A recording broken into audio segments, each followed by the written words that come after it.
Bismillahirrahmanirrahim. Assalamualaikum warahmatullahi wabarakatuh. Selamat pagi, salam sehat, salam sejahtera buat semuanya. Ya, hari ini pertemuan kita yang pertama di kelas ini, kelas D3 Kebidanan semester 5. Mungkin saya belum pernah masuk di kelas ini, jadi mungkin sebelum saya masuk ke materi, perkenalan dulu. Saya mengajar mata kuliah KPPK atau Kesehatan Perempuan dan Perencanaan Keluarga. Di semester ini saya tim dengan Bu Ari Andayani dan Bu Widayati untuk 1 semester ke depan. Kebetulan materi kita hari ini adalah tentang program KIE pada kesehatan reproduksi dan KB. Jadi melalui video ini saya akan menyampaikan materi tentang KIE pada Kespro dan KB. Silakan nanti disimak videonya. Akan saya share screen materinya, bisa dicermati, bisa dipahami. Setelah itu nanti akan saya berikan penugasan. Jadi pertemuan hari ini waktu perkuliahan mulai dari jam 7 sampai jam 12 itu termasuk teori dan praktek. Jadi selain nanti ada teori, mungkin ada penugasan untuk prakteknya. Ya. Oke, langsung saja saya share screen untuk pokok bahasan. Oh ya, perkenalan tadi belum perkenalan. Nama saya Bu Cahya, biasa dipanggil. Nama saya Cahya Ningrum, biasa dipanggil Bu Cahya. Saya home base-nya adalah di S1 Kebidanan. Untuk mengajar bisa di S1, D3 maupun di profesi program studi Kebidanan Universitas Ngudi Waluyo. Ya, langsung saja saya share screen untuk materi saya hari ini, yaitu tentang program KIE dalam pelayanan kesehatan reproduksi dan KB. Oke, ini yang pertama adalah KIE. Ya, mungkin kalian sudah pernah dapat materi tentang konseling di semester 3, biasanya penempatan di semester 3, jadi sedikit banyak sudah paham tentang apa itu KIE. Jadi KIE itu singkatan dari komunikasi, informasi, dan edukasi. Nah, KIE dalam keluarga berencana itu biasanya dilaksanakan merupakan pelaksanaan pelayanan kesehatan yang dilakukan oleh Departemen Kesehatan karena meliputi komunikasi. Komunikasi itu apa? Kita tahu ya, komunikasi itu adalah pertukaran informasi dari komunikator ke komunikan. Nah, selain di dalam komunikasi KIE, di dalam KIE komunikasi itu mengandung informasi. Informasi itu apa? Pemberian pesan dari komunikator ke komunikan yang bermanfaat. Dan selain itu, selain informasi ada edukasi. Edukasi itu apa? Pemberian pendidikan. Jadi biasanya melalui program KIE itu tujuannya adalah untuk meningkatkan pengetahuan melalui sebuah komunikasi dengan menyampaikan informasi. Itu adalah KIE. Nah, komunikasi ini definisi dari komunikasi, informasi, dan edukasi atau pendidikan yang tadi sudah saya sampaikan. Jadi komunikasi adalah penyampaian pesan, baik secara langsung maupun tidak langsung. Jadi tidak harus langsung ada tatap muka, tetapi bisa melalui media. Seperti situasi sekarang ini, komunikasi tidak harus ada pertemuan, tetapi bisa melalui media sosial. Itu pun juga disebut dengan komunikasi. Informasi adalah pemberian pesan, tadi sudah saya sampaikan. Sedangkan edukasi atau pendidikan adalah proses perubahan perilaku ke arah yang positif karena adanya pemahaman melalui peningkatan pengetahuan. Itu disebut dengan edukasi atau pendidikan. Itu adalah KIE. Nah, tujuannya apa? Tujuan KIE Itu yang pertama adalah meningkatkan pengetahuan, sikap.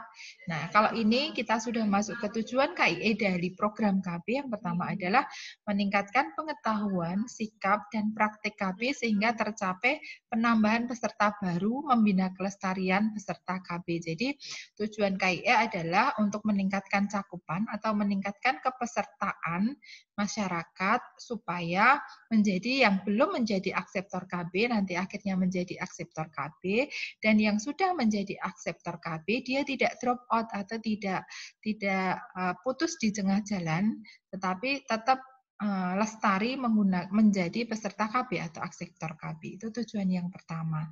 Kemudian yang kedua adalah meletakkan dasar bagi mekanisme sosiokultural yang dapat menjamin keberlangsungan proses penerimaan program keluarga berencana. Jadi harapannya tidak ada perubahan pemahaman dari orang yang tadinya dia ikut KB nanti berubah menjadi kok tadinya pro menjadi tidak pro. Jadi kita kalau yang dia sudah paham, nah pemahaman itu kita pertahankan.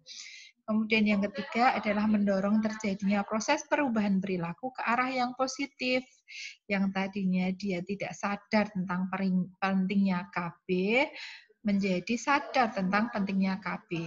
Yang di sini yang perlu dipahami adalah KB itu bukan hanya tentang pembatasan jumlah anak, tetapi lebih luas adalah keluarga berencana. Keluarga berencana itu bukan hanya membatasi, bukan hanya tentang pokoknya KB itu identik dengan jumlahnya dibatasi 2. Bukan.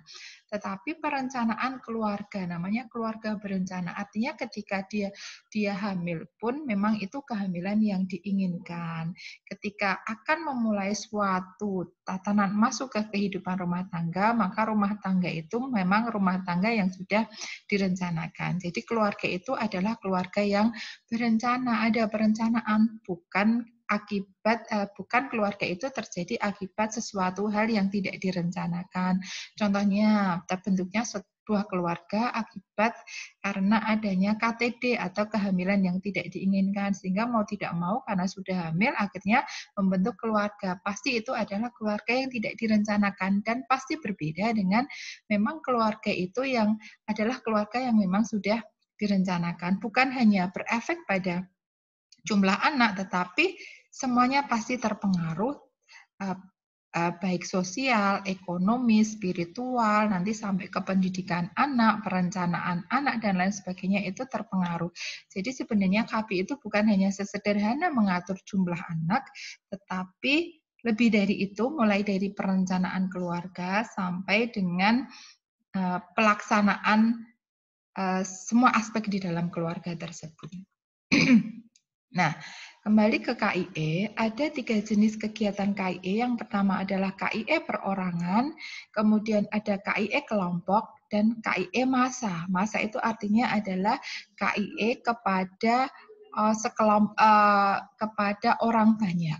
Jadi kalau KIE perorangan itu jelas adalah komunikasi interpersonal. Dulu mungkin sudah pernah dapat materi tentang komunikasi dan konseling.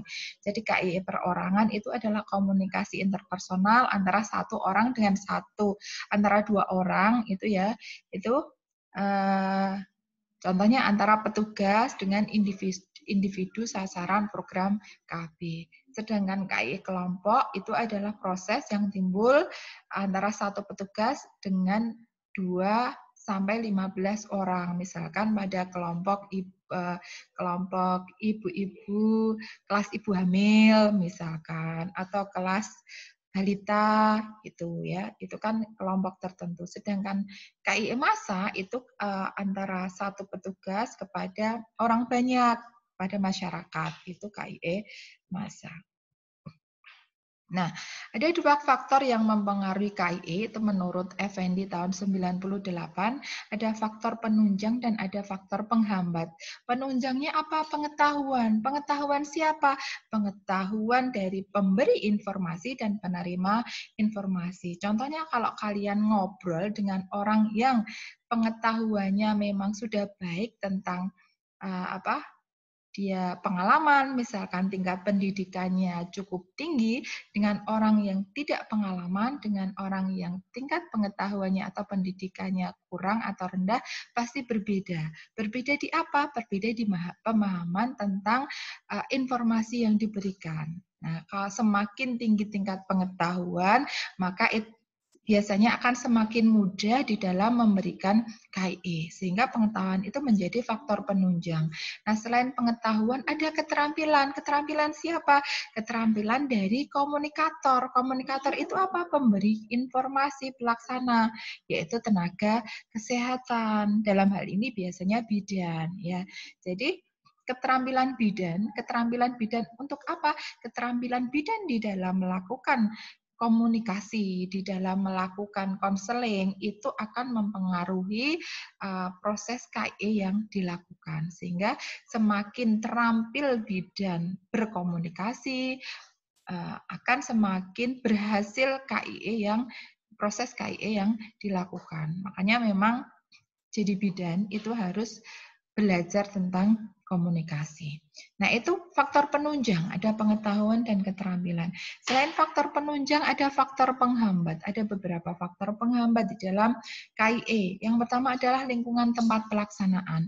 Lingkungan yang terjaga privasinya, private, tertutup, tidak ada orang yang mendengar komunikasi atau proses KIE, dibandingkan dengan lingkungan yang terbuka, ada orang yang bisa melihat di tempat umum, pasti berbeda, sehingga lingkungan itu menjadi penghambat lingkungan tempat pelaksanaan itu bisa menjadi penghambat proses KIE apabila lingkungannya tidak mendukung, misalkan bising, banyak orang yang bisa mendengar materi obrolan dan lain sebagainya, sehingga diharapkan kalau terjadi proses KIE itu lingkungannya yang mendukung, misalkan terjaga privasinya. Ya.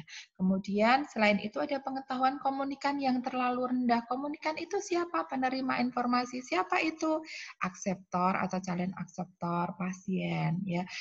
Itu tadi sudah saya sampaikan. Kita ngobrol dengan orang yang pendidikannya kurang atau rendah dibandingkan orang yang pendidikan atau pengetahuan pengalamannya bagus pasti berbeda. Ya, sehingga itu bisa menjadi faktor penghambat ketika komunikan ya pengetahuannya kurang, sehingga agak sulit untuk menerima materi ya. Kemudian ketidaksiapan media dengan topik yang disampaikan. Ini pasti sudah kalian dengar bahwa konseling atau KIE yang dilakukan dengan bantuan media dibandingkan dengan KIE atau konseling yang tanpa media, hasilnya pasti berbeda. Ya, pasti lebih efektif yang menggunakan media. Ya. Dan cara penggunaan media itu juga mempengaruhi efektivitas dari manfaat media di dalam konseling. Dan yang terakhir, faktor penghambat yang terakhir adalah penyampaian pesan yang kurang jelas. Contohnya, komunikatornya kurang percaya diri sehingga suara dan nadanya rendah, komunikasinya tidak jelas mendengar informasi yang disampaikan, ya, atau misalkan bu bidannya terlalu lemah lembut sehingga suaranya terlalu lirih, tidak jelas di dalam komunikan itu kurang jelas mendengar informasi yang disampaikan. Itu beberapa faktor penghambat. Jadi ada lingkungan, pengetahuan komunikan atau akseptor atau pasien, kemudian ketidaksesuaian media, dan yang terakhir adalah penyampaian pesan yang kurang jelas. Nah, sehingga ada beberapa prinsip di dalam melakukan KIE. Itu yang pertama adalah ada prinsip KIE. Yang pertama adalah perlakukan klien dengan sopan, baik, dan ramah. Karena ini juga sangat memengaruhi keberhasilan KIE. Kita ngobrol sama orang yang ramah dengan orang yang kurang ramah, pasti lebih nyambung atau lebih paham ketika kita ngobrol dengan orang yang ramah. Apalagi jadi bidan. Ya. Jadi bidan ketemu klien itu kan orang asing bagi bidan, begitupun sama, bidan itu juga orang asing bagi klien. Tidak semua klien itu punya keberanian untuk bertemu bu bidan, untuk masuk ke ruangan praktek bidan, ya. pasiennya sudah masuk dengan deg-degan, dengan mengumpulkan kekuatan untuk bisa masuk, ketika masuk ruang bidan ternyata wajah Bu bidannya kayak kuburan misalkan. Itu juga akan mempengaruhi proses KIE ya. Jadi Bu bidan jangan mahal senyum ya, harus murah senyum, sopan. Jadi apapun masalah yang sedang dihadapi Bu bidan jangan sampai terbawa ketika bertemu dengan klien. Itu supaya jadi bidan yang profesional ya. Jadi ketika melakukan KIE bisa berhasil. Kemudian yang kedua adalah memahami, menghargai, menerima keadaan ibu apapun keadaannya. Jangan menjudge, jangan mudah menghakimi penampilan seseorang. Pasien datang pakai sandal jepit, kotor, Bu bidannya sudah pandangannya sinis ya, sudah menjudge, ini pasti pasiennya nanti nggak kuat bayar ini. Pasti nanti pakai BPJS ini, belum tentu. Jadi siapapun, apapun yang kita temui, kita harus menghargai, menerima apapun keadaan ibu. Dan jangan sinis. Ya. Jadi, ini pasiennya kayak gini, biasanya ini orang yang nggak benar, dan lain sebagainya. Tidak boleh seperti itu. Ya. Itu beberapa prinsip dalam melakukan konseling ya. Kemudian memberi penjelasan dengan bahasa yang sederhana dan mudah dipahami. Walaupun Bu bidannya sudah pendidikan tinggi, misalkan sudah S1, sudah D3, D4, S1, S2, sehingga ketika menjelaskan kepada pasien pakai bahasa yang tinggi, pakai bahasa yang bahasa medis, biar kelihatan pinter, biar kelihatan hebat, biar kelihatan gaul. Justru pasiennya tidak paham, ya. Upayakan menggunakan bahasa yang sesederhana mungkin, bahasa yang biasa diterima oleh klien atau pasien. Makanya hindari menggunakan bahasa medis, ya. Bahasa yang sederhana. Kalau misalkan di situ biasanya masyarakatnya pakai bahasa Jawa, ya kita pakai bahasa Jawa saja ketika memberikan KIE. Kalau memang lingkungan di situ pakai bahasa Indonesia, ya pakai bahasa Indonesia. Jangan misalkan pakai bahasa ke Inggris-Inggrisan biar kelihatan gaul, justru pasiennya nggak mudeng. Apa sih konselingnya Bu bidan? Gitu, ya.